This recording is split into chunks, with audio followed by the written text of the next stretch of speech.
Tu commences la crypto et t'es perdu sur les plateformes, reste ici. Donc moi je suis sur Cryptomat, ma plateforme préférée.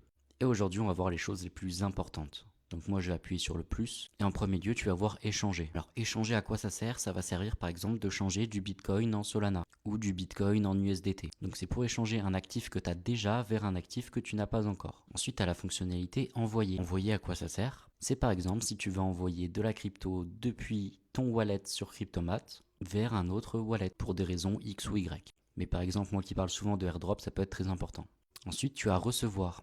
Et ça, c'est hyper important parce qu'il y a plein de gens qui se trompent. Par exemple, tu veux faire un virement en Bitcoin ou tu veux recevoir du Bitcoin, il faut que tu appuies sur recevoir puis Bitcoin ou la crypto que tu veux recevoir. Et ça va te générer une adresse de réception. Tu vois, ici, j'ai une adresse de portefeuille Bitcoin. Mais si jamais on décide de m'envoyer autre chose comme du Solana sur cette adresse, eh ben le virement il sera perdu. Donc hyper important. Et le dernier point qui vous intéresse tous, c'est le retrait vers la banque.